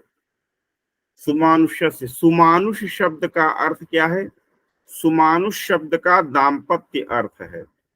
ठीक है, सुमानुषम तु दाम्पत्यम इति कोशः, कपिल देव द्विवेदी जी टीका में लिख रहे हैं कि सुमानुषम माने सुमानुष, सुमानुष और दाम्पत्य ये क्या है? एक दूसरे के पर्यायवाची है। तो सुमानुषम तु दाम्पत्यम इति कोशः, शोभनम मानुषम, सुमानुष का सौजन्य अर्थ किया गया है। ठीक है, तो क्या कहा? कहा कि तस्य सुमानुषस्य, उस दाम्पत्य का, तत् एकम भद्रम, वह एक भद्र, कथमप ही प्रार्थते, उस दाम्पत्य का वह अनिर्वचनीय और विलक्षण आनंद, कथमप ही प्रार्थते माने, कथमप माने सब प्रकार से, सर्वथा, प्रार्थते माने प्रार्थना की जाती है, अर्थात उसको चाहा जाता है। ठीक है, तो उस दाम्पत्य का वह अनिर्वचनीय और विलक्षण आनंद सर्वथा प्रार्थते, तो तस्य सुमानुषस्य तत् एकम भद्रम, वह एक, भद्र माने कल्याणकारी, रसम आनंदम, ब्रैकेट में लगा दिए रसम, वह एक भद्र रस, कथमप ही प्रार्थते, सब प्रकार से अभीष्ट है, अर्थात उसको चाहा जाता है। ठीक है, तो फिर से एक बार इस श्लोक को देखते हैं हम लोग और फिर आगे बढ़ते हैं, क्योंकि 7:30 भी हो गया है, आप लोगों को भी बहुत सारा काम होगा। कि अब बंद कर दें? आप लोग ऊब गए हो तो बंद कर दें। ऊब गए हैं क्या आप लोग? मुझे कोई दिक्कत नहीं है। नहीं सर। दीक्षा सोलंकी जी, आप बताएं। जी सर। ऊब गए हैं? नहीं सर। चलिए तब चलते हैं, क्योंकि हम जबरदस्ती नहीं पढ़ाते हैं कभी, आप जानते हैं हमारा स्वभाव। सर वो कोल्ड हो रहा है इसलिए। हाँ सर कोल्ड हो रहा है इसलिए नहीं बोल रही ज्यादा। हाँ, कोई नहीं बेटा, कोई नहीं। चलिए अब हम श्लोक को आखिरी बार देखते हैं। ठीक है, अद्वैतम सुख दुख योरनुगतम, सर्वास्वस्थासु यत् विश्रामो हृदयस्य यत्र जरसा, यस्मिन् हार्यो रसः, कालेनावरणात्ययात् परिणते, यत् स्नेहसारे स्थितम्, भद्रं तस्य सुमानुषस्य कथमपीकं हि तत् प्रार्थ्यते। इसीलिए हमारे यहाँ गृहस्थ आश्रम का निर्माण किया गया है। ठीक है, ये दाम्पत्य जीवन के महत्व को बतलाने वाला ये श्लोक है।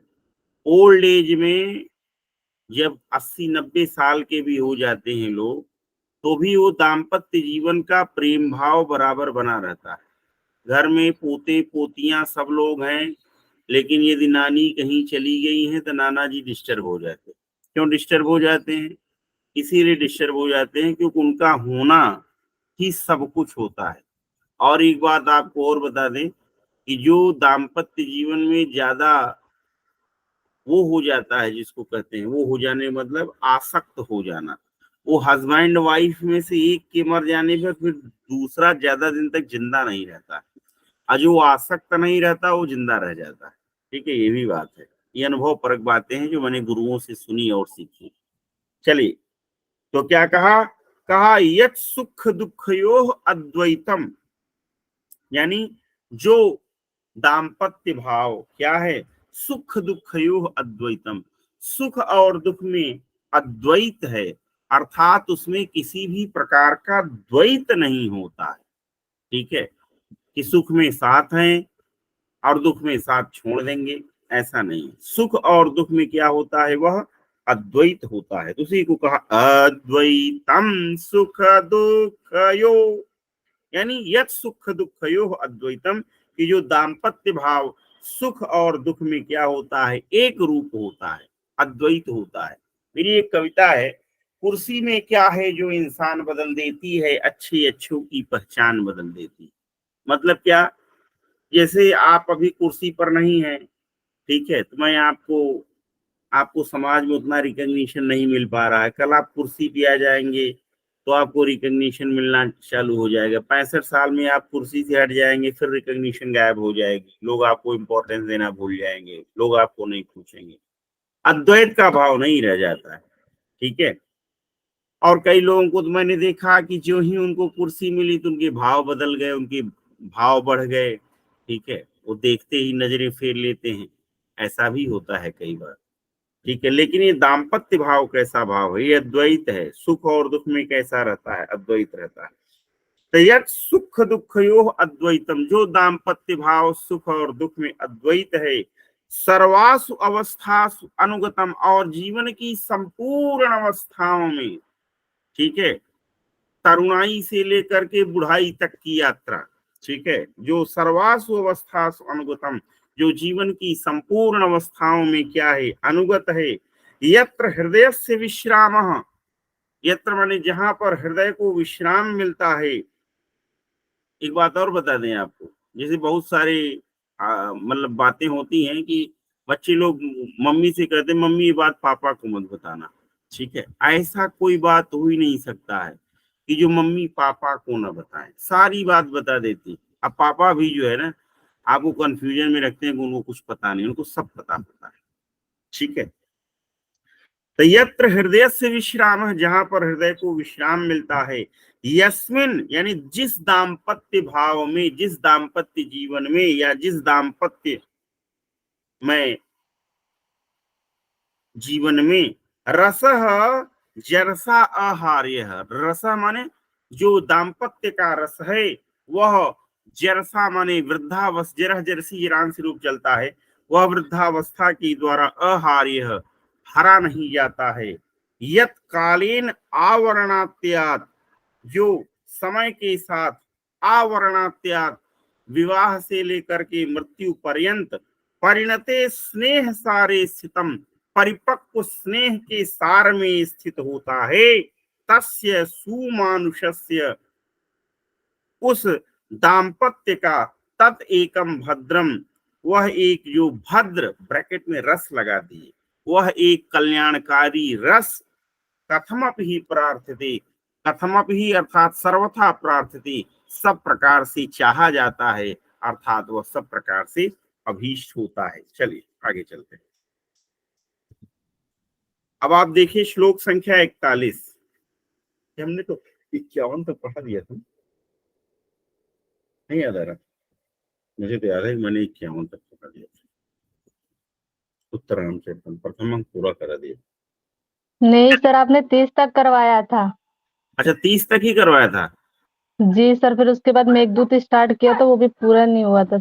अरे कहाँ से पूरा हो, इतना काम आ जाता है बीच में, तमाम इंटरव्यू आते रहते हैं बेटे। दिमाग, पता लगा इंटरव्यू 10 दिन पहले आ गया डेट, तो अब लग गए इंटरव्यू की तैयारी में। ठीक है, चलो कोई नहीं।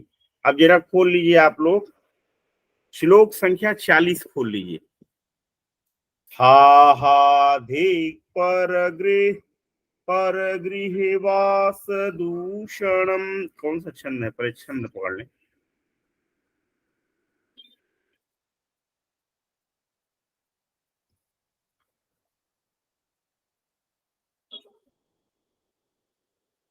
प्रहर्षिणी छंद है, थोड़ा सा गीयता उसमें कम होती है। हा हा धिक परगृहवास दूषणं य द्वैदेह्याः प्रशमितमद्भुतरूपायैः एतत् तत् पुनरपि दैव दुर्विपाका दालर्कं विषमिव सर्वतः प्रसुप्तम। फिर से मैं गाने की कोशिश करता हूँ।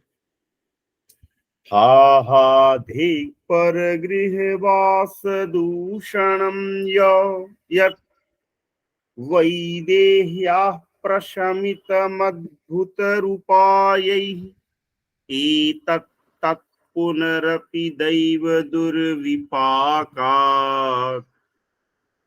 आलर्कं विषमिव सर्वतः प्रसुप्तम। क्या है? केनापि, हाँ, हाहाधिक वैदेह्याः, ये भी राम का ही स्टेटमेंट है। क्या कहा? रामः अश्वस्य, राम धैर्य धारण करके क्या कहते हैं? कहते हैं हाहाधिक, हाहाधिक माने हाय हाय, धिक्कार है, धिक्कार है। वैदेह्याः यत, सीता की, वैदेही, वैदेही का रूप नदी की तरह चलेगा, तो जैसे नद्याः बनता है वैसे ही वैदेह्याः बनता है। तो वैदेह्याः माने सीता की यत परगृहवास दूषणम, यत माने जो, परगृहवास दूषणम, परगृह माने दूसरे के घर में, वास माने निवास करने से, दूषणम माने दूषण है। सीता के दूसरे के घर में निवास से उत्पन्न जिस दोष को अद्भुतैः उपायैः प्रशमितम, अद्भुत उपायों से शांत किया था। अद्भुत उपाय क्या था? अग्नि परीक्षा देनी पड़ी थी सीता माता को। दैव दुर्विपाकात, दैव दुर्विपाक से अर्थात दुर्भाग्य से, तत् एतत्, वही फिर, पुनरपि फिर से, आलर्कम विषम इव, आलर्क, आलर्कम विषम का मतलब पागल कुत्ते के विष के तुल्य, सर्वतः प्रसृतम, सर्वत्र फैल गया है। ठीक है, एक मिनट।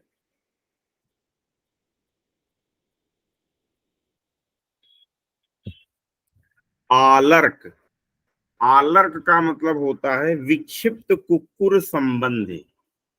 ठीक है, विक्षिप्त कुक्कुर, कुक्कुर माने कुत्ता। ठीक है, जैसे पागल कुत्ता होता है ना, उसका जहर बहुत खतरनाक होता है। पहले तो कोई कुत्ता काट लेता था 14 सुई लगती थी, आजकल सुइयां कम हो गई हैं, नहीं 14 सुई लगती थी पहले, बहुत खतरनाक होता था। ईश्वर की दया से आज तक कुत्ते से बचा हूँ, कोई कुत्ता काटा नहीं। बखान नहीं रहा हूँ कि कल ही काट ले, लेकिन ईश्वर के आशीर्वाद से कुत्ते से बचा हूँ। ठीक है, तो क्या कहा? हाहाधिक परिग्रहवास दूषणं यत् वैदेह्याः प्रशमितमद्भुतैरुपायैः एतत् तत् पुनरपि दैव दुर्विपाकात् आलर्कं विषमिव सर्वतः प्रसृप्तम, प्रसुप्तम नहीं है, प्रसृप्तम है। प्रसृप्त कह रहे हैं कि हाहाधिक, हाहाधिक का मतलब क्या है? हाय हाय, धिक्कार है, धिक्कार है।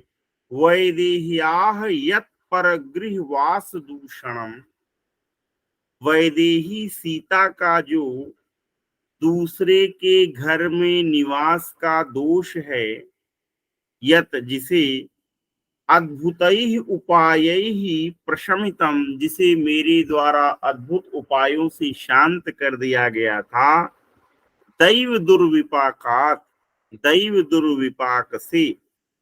ठीक है, दैव दुर्विपाक का मतलब क्या होता है? दुर्भाग्य से। तत् एतत्, वही यह दोष, पुनरपि फिर से, आलर्कम विषम इव, पागल कुत्ते के विष की भांति, सर्वतः प्रसृप्तम, चारों ओर फैल गया है। मतलब क्या है, सीधा सिंपल सा बात समझिए आप इसमें, कि जब सीता जी वहां से आई तो भगवान राम ने उनकी, आप तो जान ही रहे हैं कि लीलाधर है वो, ठीक है, मर्यादा पुरुषोत्तम है, उनको उन्होंने पहले ही सीता जी को कह दिया था कि आप जाइए और आप जा करके अग्नि में निवास करिए। लेकिन फिर पब्लिक को दिखाने के लिए, सीता की छाया मात्र रावण लेके गया था, ठीक है, फिर पब्लिक को दिखाने के लिए सीता माता को अग्नि में प्रवेश कराते हैं। अग्नि प्रवेश में भी सीता शुद्ध निकल आती हैं, कोई उनको हानि नहीं होती है, ठीक है ना। तो वो बात तो वही रफा दफा हो गई थी, उन्होंने उसको अग्नि परीक्षा के द्वारा उस दूषण को शांत कर दिया था। लेकिन वो जो धोबी वाली घटना घटित होती है, और धोबीन रात भर बाहर रहती है और सुबह जब आती है तो धोबी कह देता है कि जाओ मेरे घर से निकल जाओ, मैं राम नहीं हूँ। सीता इतने दिनों तक जो है रावण के घर में रही, और फिर भी राम ने स्वीकार कर लिया, जाओ निकलो यहाँ से, मेरे घर से निकलो। ये बात जो दुर्मुख जाकर के श्री राम जी को बताता है, तभी वो कहते हैं कि हा हा धिक, हाय हाय धिक्कार है, वैदेह्यः यत् परगृह वास दूषणम, वैदेही की दूसरे के घर में निवास के दोष को, यत् जिसे अद्भुत उपाय ही प्रशमितम, अद्भुत उपायों के द्वारा मेरी द्वारा शांत किया गया था। दैव दुर्विपाका तत्, दैव दुर्विपाक से वह यह दोष पुनरपि आलरकम विषम इव, फिर से कुत्ते की, पागल कुत्ते के विष की भांति सर्वतः प्रसृप्तम, चारों ओर, सब ओर फैल गया है। ठीक है, अब आप खोल लीजिए, समझ में आ गया बेटा? जी सर। जी आप सर। लोगों ने इसका रिवीजन किया था, जितना हमने आज रिवीजन करा दिया आप लोगों का? जी सर, पढ़। हाँ, जी सर, पढ़ा था। अच्छा, चलिए बेटे आगे चलते हैं। 41वां श्लोक देखिए। सताम, कौन सा छंद है? अनुष्टुप छंद है। सताम कीनापि कार्येण लोकस्याराधनं व्रतम्, यत्पूरितं हि तातेन मां च प्राणांश्च मुञ्चता। क्या कहा? केनापि कार्येण लोकस्य आराधनम सताम व्रतम, सत सतौ सतः, सतम सतौ सतः, सता सद्भ्याम सद्भे रूप चलता है। तो षष्ठी बहुवचन में जाकर के बनता है सताम, षष्ठी बहुवचन में जाकर क्या बनता है? सताम। तो क्या कहते हैं? कहते हैं कि केनापि कार्येण, केनापि कार्येण का मतलब क्या होता है? किसी भी कार्य से, अर्थात चाहे जैसे, ठीक है, चाहे जो कुछ भी हो, ठीक है। लोकस्य आराधनम सताम व्रतम, लोक का आराधन, सताम सज्जनों का, व्रतम व्रत होता है। चाहे जो भी, चाहे जो कुछ भी हो, जनता को प्रसन्न रखना सज्जनों का कर्तव्य है, ठीक है। यत ही तातेन मांच प्राणांच मुंचता परिपूरितम, यत, यत माने जिस व्रत को, तातेन पिता के द्वारा, पिता दशरथ के द्वारा, मांच प्राणांच मुंचता, मुझको और मेरे प्राणों को छोड़ते हुए, पूरितम पूरा किया गया। बात समझ पा रहे हैं आप? मतलब सज्जनों की प्रसन्नता के लिए राजा दशरथ ने मुझे छोड़ दिया, क्योंकि राम से प्रिय वस्तु उनके पास कोई नहीं थी, जान ही रहे हैं आप। और मुझे तो छोड़ा ही, मुझे छोड़ने के साथ साथ अपने प्राणों को भी छोड़ दिया। Getting the point, understanding the fact, you all students? जी जी सर। राम ने लोक के आराधन के लिए क्या किया? राम के पिता दशरथ ने कि अपनी प्रिय वस्तु राम जी को छोड़ दिया और अपने प्राणों को भी छोड़ दिया। लेकिन वो बात याद रखिए, क्या रामचरितमानस में आई ये बात, क्या है लाइन, प्राण जाए पर्वत, हाँ क्या है कि रघुकुल रीति सदा चली आई, प्राण जाई पर बचन न जाई, सिया राम जय जय राम। वही बात है यहाँ। इसको आप भाव साम्य में लिख सकते हैं, एक हेडिंग डाल दीजिएगा भाव साम्य और रकुल रीति वाली लाइन लिख दीजिएगा। तो भगवान श्री राम कहते हैं सताम के नापिकारीण लोकस्याराधनम व्रतम यत् पूरितम हितातेन मां च प्राणांश मुंचता। क्या कहा, कहा केनापिकारेण लोकस्य आराधनम सताम व्रतम, किसी भी कार्य के द्वारा लोकस्य आराधनम, लोक का आराधन करना, सताम व्रतम, सज्जनों का व्रत होता है, यत ही जिसे तातेन मांच प्राणांच मुंचता परिपूर्तम, जिसे पिताजी ने मुझको और प्राणों को, अपने प्राणों को छोड़ते हुए पूरितम, पूरा किया था। आशा है आप लोग समझ गए होंगे। मैं आगे के श्लोक में चलता हूं।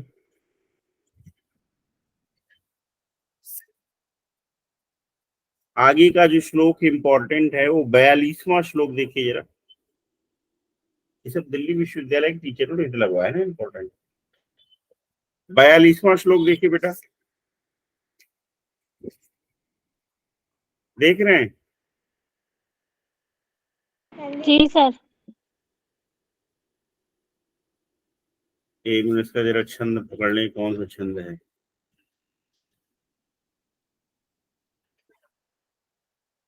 42वां,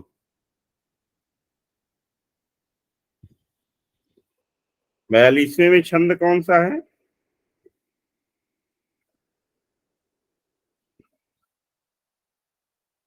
बयालीसवां ये है ना। तो 42वां कहाँ से स्टार्ट?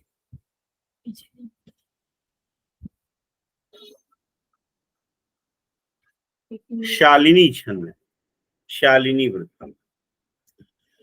यत् सावित्रैर्दीपितं भूमिपालैर् लोकश्रेष्ठैः साधु शुद्धं चरित्रम् मत्सम्बन्धात् कश्मला किं वदन्ति स्याच्चेदस्मिन् हन्तधिन्मामधन्यम्। ठीक है, अन्वय देखिए लास्ट में, फिर एक बार मैं श्लोक पढ़ूंगा। करें लोक श्रेष्ठ सावित्रई भूमिपालई, लोक श्रेष्ठ माने लोक में श्रेष्ठ, सावित्रई भूमिपालई सूर्यवंशी राजाओं ने, यत साध शुद्धम चरित्रम दीपितम, जिस उत्तम और निर्मल चरित्र को प्रकाशित किया है,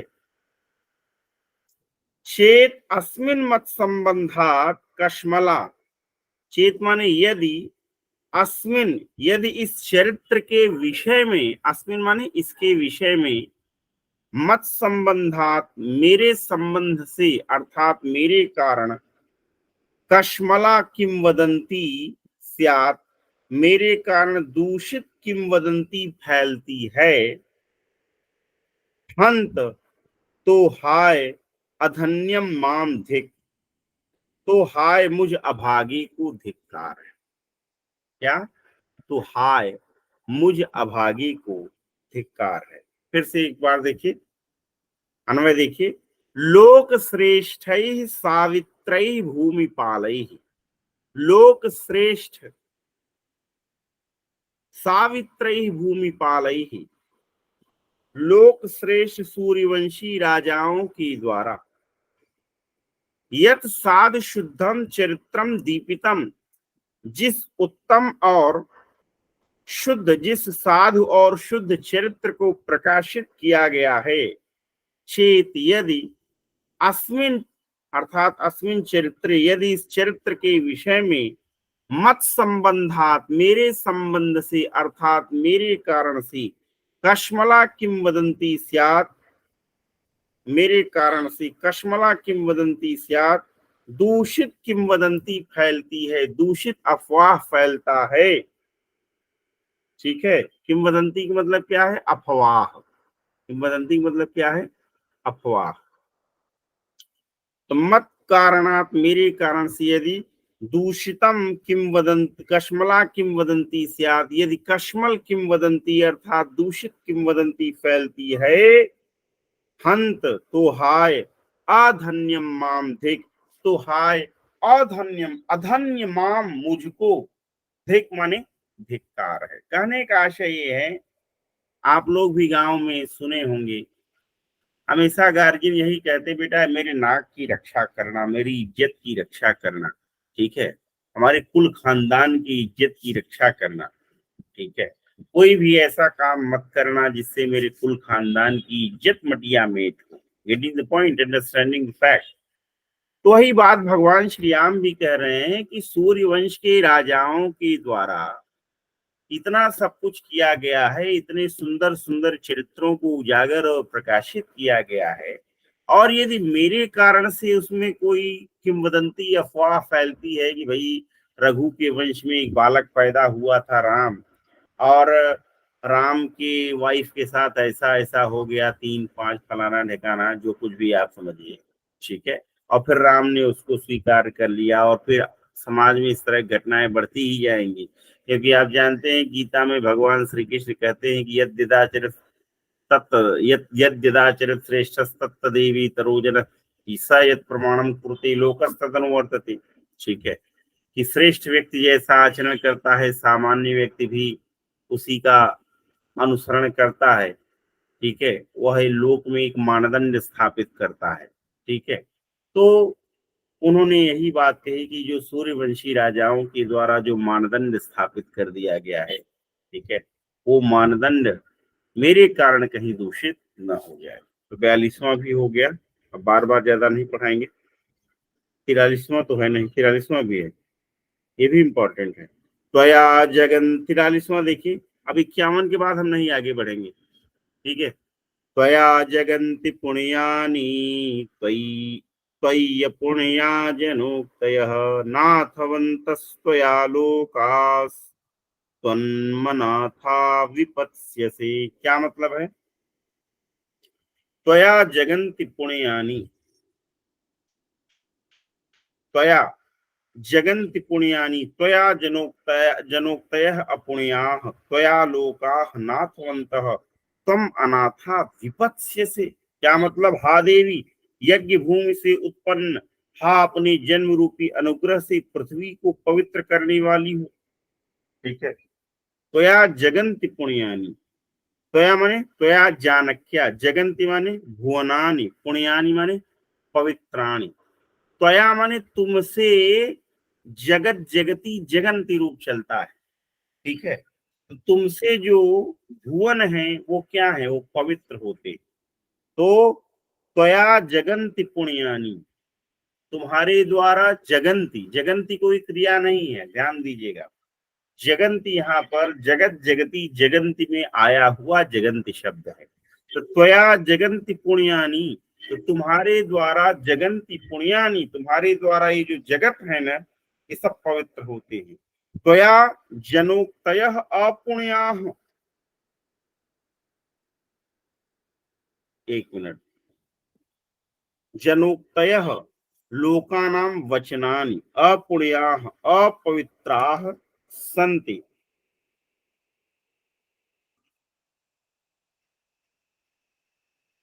क्या कहा? कहा त्वयि जनोक्तयः अपुण्याः, त्वयि माने तुम्हारे संबंध में, जनोक्तयः, जनोक्तयः माने जो लोगों की वाणियां हैं, जो लोगों की ये बातें हैं, ये कैसी हैं? ये अपुण्याः, ये अपवित्र हैं। ठीक है, त्वया लोकाः नाथवन्तः, हे देवी तुम्हारे द्वारा ये लोग सनाथ होते हैं। ठीक है, त्वया अनाथा विपत्स्यसे,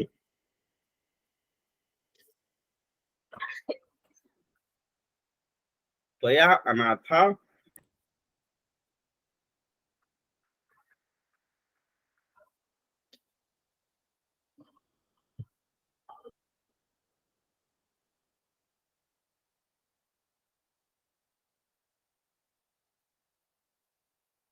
एक मिनट।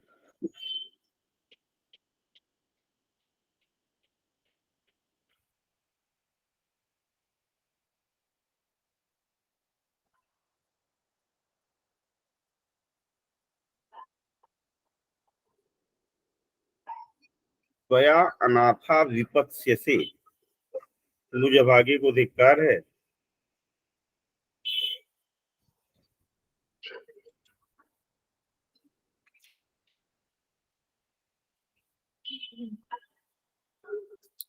परंतु तुम अनाथ होकर विपत्ति झेलोगी।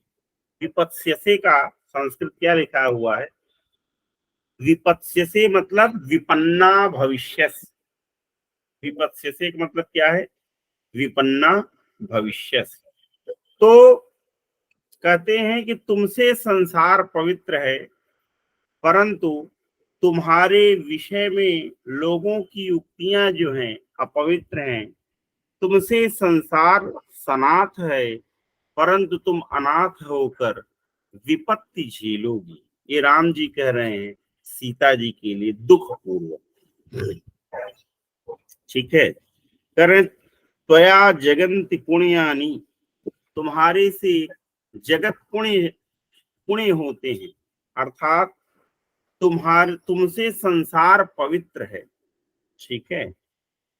फिर कहा त्वयि जनोक्तयः अपुण्याः, तुम्हारे संबंध में कही गई ये जो जनोक्तियां हैं, ये जो लोगों की उक्तियां हैं, ये क्या हैं? ये अपवित्र हैं। तुम्हारे विषय में लोगों की उक्तियां अपवित्र हैं। त्वया लोकाः नाथवन्तः, तुम्हारे द्वारा लोक नाथवान हैं, अर्थात कहते हैं ना जिसका जिसका कोई नहीं उसका खुदा है यारो। ठीक है। तो तुमसे संसार क्या है? सनाथ है।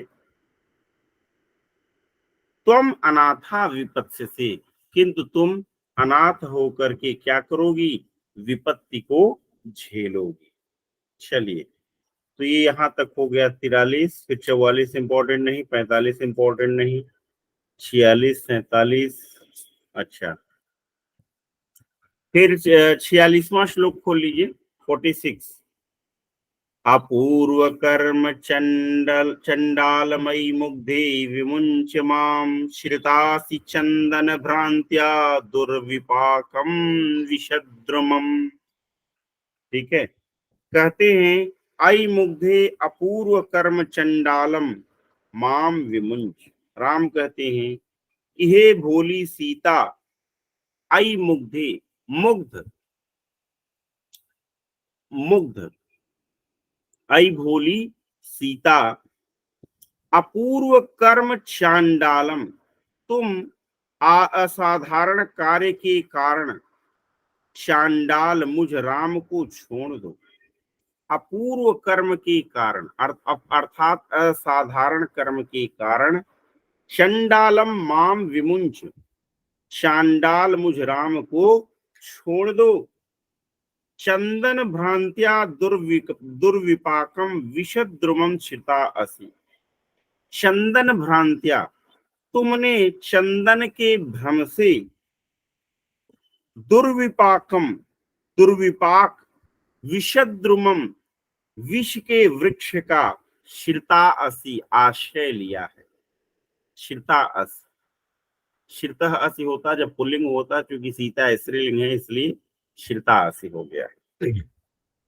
तो कहा चंदन भ्रांतिया दुर्विपाकम विषद्रुमम छिता असि, चंदन की भ्रांति के कारण तुमने दुर्विपाक विष के वृक्ष का आश्रय लिया है। फिर से देखिए एक बार इस श्लोक को, फिर आगे बढ़ते हैं। 5 से 8 मिनट में आप लोगों को छोड़ देंगे। अपूर्व कर्म चंडालमयी मुग्धे विमुंच माम श्रितासि चंदन भ्रांत्या दुर्विपाकम विषद्रुमम। भगवान श्री राम सीता जी से कहते हैं, क्या कहते हैं? अपूर्व कर्म चंडालम मई मुग्धे विमुंच माम। क्या कहा? आई मुग्धे अपूर्व कर्म चंडालम। जो आपको चंडालमय दिखाई दे रहा है ना, इसका संधि विच्छेद करिए तो क्या बनेगा? अपूर्व कर्म चंडालम प्लस आई जैसे वाला श्लोक देखिए, दुर्गा जी का जो महिषासुर मर्दिनी स्तोत्र चलता है, ऐ गिरि नंदन नंदिनी, आता है ना, ऐ गिरि नंदिनी, हे गिरि नंदिनी, तो वही ऐ यहाँ पर है, ऐ मुग्धे। ठीक है, तो चंडालम में से ऐ निकालना होगा। तो क्या कहा, अपूर्व कर्म चंडालम ऐ मुग्धे विमुंच माम। ऐ मुग्धे अर्थात हे भोली सीता, अपूर्व कर्म चंडालम माम, तुम असाधारण कार्य के कारण चंडाल, अभी क्या है, चंडाल क्यों कह रहे हैं अपने आप को श्री राम जी, क्योंकि सीता का परित्याग करने जा रहे हैं। ठीक है, तो ये बहुत क्रूर कर्म करने जा रहे हैं। ठीक है, तो वही कहते हैं कि अपूर्व कर्म चंडालम, अपूर्व कर्म के कारण, अर्थात अपूर्व कर्म माने असाधारण कर्म के कारण चंडाल मुझको, माम विमुंच, मुझको तुम छोड़ दो, श्रितास चंदन भ्रांतिया दुर्विपाकम विशद्रुमम, क्योंकि तुमने चंदन भ्रांतिया, चंदन की भ्रांति से, चंदन के भ्रम से, चंदन के वहम से, दुर्विपाकम विषद्रुमम, दुर्विपाक विष के वृक्ष का श्रिता असी आश्रय लिया है। चलिए 47वां श्लोक देखिए, कहते हैं दुख संवेदना यैव रामी चैतन्यमाहितम, मर्मोपघाति प्राणैर्वज्र कीलायितम हृदय। सुनाई दे रहा आप लोगों को, हम ऐसे बक बक बक बक कर रहे हैं? आ रहा है सर। समझ में आ रहा है? जी सर। चलिए, आज पहली बार सुमन गुप्ता आपने देखा होगा कितने श्लोक हम पढ़ा गए, है ना? जी सर। कभी देखा था इतना श्लोक पढ़ाते हुए एक साथ? हैं? नहीं सर। एक दिन में कितना पढ़ाते थे आप लोगों को क्लास में? सर 2 या 3। 2 या 3, हद है 3, बाकी तो फिक्स रहता था कि एक दिन में 2 श्लोक, इससे अधिक नहीं पढ़ा। लेकिन अभी रिवीजन टाइप से करा रहे हैं। ठीक है, कह रहे हैं कि दुख संवेदना यही वह रामी चैतन्य माहितम, रामी माने राम में दुख संवेदनाय एव, दुख की संवेदना के लिए ही चैतन्यम आहितम, चैतन्य स्थित है। यानी जो भगवान राम कह रहे हैं कि मेरे शरीर में जो ये चेतना बाकी है ना, ये केवल दुख झेलने के लिए ही है।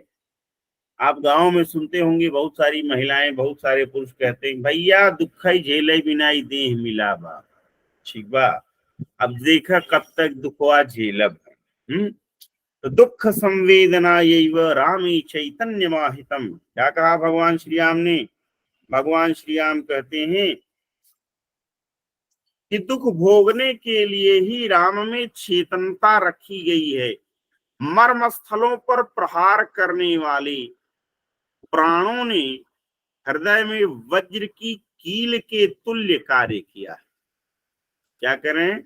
करें, मर्म स्थलों पर प्रहार करने वाले प्राणों ने, बाणों ने नहीं बोल रहा हूं, प्राणों ने, मर्म स्थलों पर प्रहार करने वाले प्राणों ने हृदय में वज्र की कील के तुल्य कार्य किया है। मतलब प्राण हृदय से जाके बार बार टकराते हैं। आप तो जान ही रहे 5 प्रकार के प्राण होते हैं, हृदय प्राणो उदीपान समानो नाभि संस्थित उदान कंठदेशस्थो, उदान कंठदेशस्थो व्यान सर्व शरीर। तो प्राण क्या कर रहा है? हृदय में पीड़ा पैदा कर रहा है। जो पीड़ा पैदा कर रहा है, कैसे पीड़ा पैदा कर रहा है? कह रहे हैं जैसे वज्र की कील हृदय में पीड़ा पैदा करे, उस टाइप से महसूस हो रहा है, प्राण इतना कठोर हो गया है।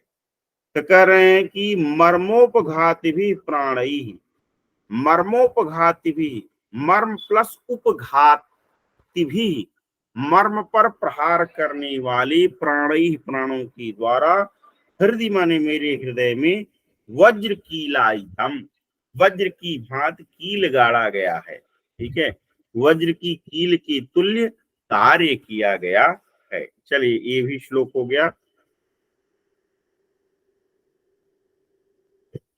अच्छा सुना, अब 51वां है आखिरी, ये इंपॉर्टेंट है। जनकानां रघूणां च यत्कृष्णं गोत्र मंगलम, यां देव यजने पुण्ये पुण्यशीला मजीयनः। क्या कहते हैं?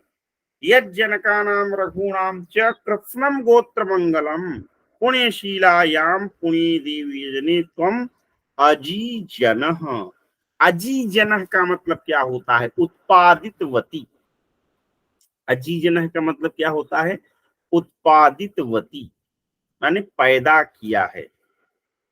तो राम जी कहते हैं यद जनकानाम रघुनाम च कृष्णम गोत्र मंगलम, यानी जो जानकी जनका नाम यानी जनक वंशियों, रघुनाम च और रघुवंशियों के लिए, कृष्णम,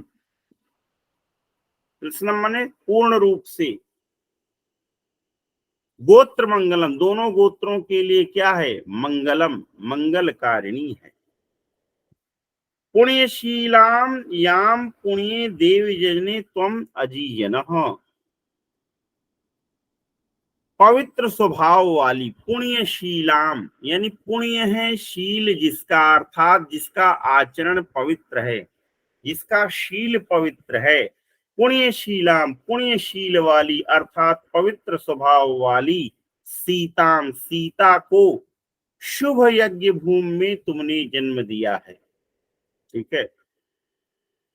पुण्यशीलाम याम पुण्य देव यजने, देव यजने माने देव यज्ञ भूमि में, देव यजने माने यज्ञ भूमौ, भूमि भूमि भूमय रूप चलता है और सप्तमी बनता है भूमौ। तो देव यजने माने यज्ञ भूमौ तुम अजीजनः, तुमने उत्पन्न किया है। पृथ्वी से कहते हैं भगवान श्री राम। किससे कहते हैं? पृथ्वी से कहते हैं कि जनका नाम रघुनाम च यत कृत्स्नम, कृत्स्नम का मतलब क्या होता है? समग्रम, कृत्स्नम का मतलब समग्रम।